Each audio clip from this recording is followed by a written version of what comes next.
दराज गांव में एक नौजवान औरत सारा रहती थी।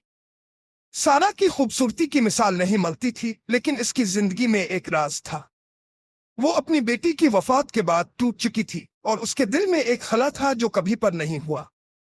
एक रात जब सारा चांदनी रात में घर के बाहर बैठी थी, इसने एक सरगोशी सुनी। एक अजीब आवाज इसके करीब आई, मैं तुम्हारी मदद कर सकती हूँ। सारा ने सोचा कि यह सिर्फ इसकी तखय्युल है, मगर वो आवाज इसे मुतवज्जे करने लगी। वो आवाज एक पुरस्कार औरत की थी जो सियाह लिबास में मलबूस थी। इसने सारा से कहा कि वो इसकी बेटी की रूह को वापस ला सकती है। सारा ने बेहद उम्मीद के साथ उसकी बात मान ली, लेकिन जैसे ही वो जादुई अमल शुरू हुआ, सारा ने महसूस किया कि चीजें दुरुस्त नहीं है। औरत ने सारा के अंदर एक तारीक ताकत दाखिल करना शुरू की और उसकी आंखें सुर्ख हो गईं। सारा ने खुद को एक खौफनाक हकीकत के करीब पाया। वो खुद भी एक खौफनाक रूह में तब्दील हो रही थी। जो ही सारा ने अपनी बेटी की रूह को पाने की कोशिश की, वो अपने अर्द गिर्द अंधेरे में डूब गई।